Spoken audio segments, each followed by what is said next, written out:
But when I went through my first miscarriage, Dan and I had been trying to get pregnant for a good 3 years. So of course, we were beyond excited that I had finally gotten pregnant, and we were very confident, after 3 years of trying, the Lord's blessed us with a child. He's gonna allow us to carry this baby. If ever a time came where I was nervous and I thought, oh no, I don't know if everything's going okay, I would just be reminded by all of my friends, Ruth, God would not have given you this child after 3 years of infertility and just take it away from you. He's not going to do that. So of course, I think you can see where the story's going. To our dismay, I found out 11 weeks into my pregnancy that I had lost the baby. Initially, my thought was, are you kidding me? How can our God be so cruel? I mean, he just blessed me with this child at a time where I had finally come to a point where I was okay. I knew I was never going to be a mom, and I was finally starting to just cling to that promise that the Lord was going to sustain me, even though I couldn't have the child that I wanted to have. And then he gives me a baby, and then 11 weeks later, he takes it away from me. So of course, I went through this stage of just pure anger, so angry that the Lord would just be so cruel and do that to me. And then I went through a point where I was so exhausted. I don't know if anybody's been angry with God, but it is exhausting to be angry with God. But I was just too brokenhearted to even be able to pray. It's amazing how words wouldn't come to me. I didn't know what to say to God. I would try to read my Bible, and I just couldn't even comprehend what I was reading.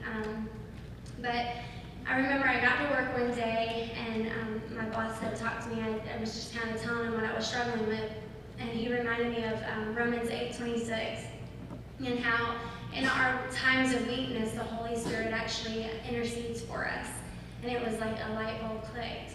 All this Bible reading wasn't clicking, and finally just that verse that he gave me just spoke to me, and I was like, it's okay that I don't know what to say, because the Holy Spirit, he knows exactly what we're going through. He knows all the pain that we're dealing with. And so slowly but surely, and I say slowly, I started to just kind of bathe myself in spiritual music, and I was able to finally get to a point where I was worshiping Christ again, and it was through song, but then eventually it was through prayer, and it was through Bible reading. But that was in 2009. So 6 years later, I finally have come to a point where I feel like my relationship with Christ is very strong. And back in May, I was introduced to the song that I'm going to sing tonight, and crazy enough, 2 weeks later, I found out that the Lord was allowing me to have another miscarriage. So as you can imagine, 3 years plus 6 years, that's 9 years of trying to get pregnant and only 2 miscarriages.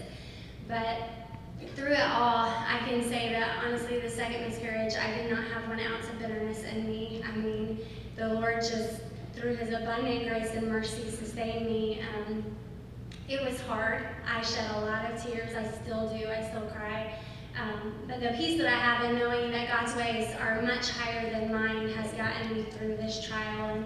And that's why this song is so dear to me, and I think you'll know when you hear the words. I'm sure that a lot of you have gone through pain and hurt far worse than what I've experienced. But if I can just say one thing, that though the pain and the heartache that we're dealing with right now is very real to us, and it can only be so real to me, our God is so much more real than all of the pain that we're suffering right now.